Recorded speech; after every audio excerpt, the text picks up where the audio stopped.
Assalomu alaykum hurmatli YouTube ishqibozlari, musofirda yurgan aka-ukalar, qadrli obunachilar.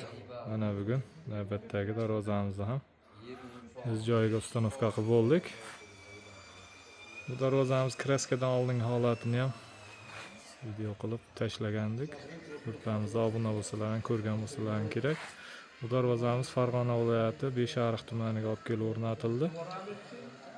360 ga 380 bo'lgan bu darvozamiz 13,5 million so'mga olib kelib o'rnatildi. 1 kvadrat metri 1 million so'mdan. Yarim 2 qavatli darvozamiz. Bu darvozamiz haqida qisqacha ma'lumot berib o'tsak, eniga 360, bo'yiga 380 bo'lgan bu darvozamiz. Stoykalari 10 ga 5 shiviller bo'ldi. Krugovoy shiviller. 10 ga 5 shiviller. Profillari 6 ga 4, 1,7 stenada. Listlari 2lik list ustiga 1,1lik yer yong'oq list bosilgan. Yani o'rtaga ruchkalargacha qo'yib.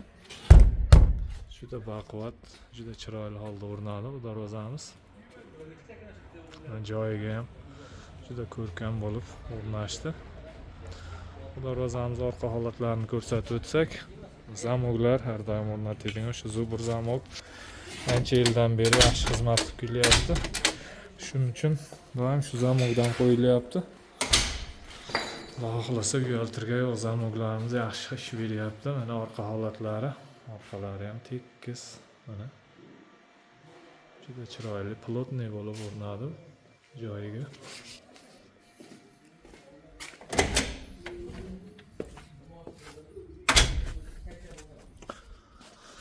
Hurmatli aka-ukalar, qadrli obunachilar, kimga shunday darvozalar kerak bo'lsa, ekranimiz pastki qismiga nomerimizni qo'yib qo'yamiz.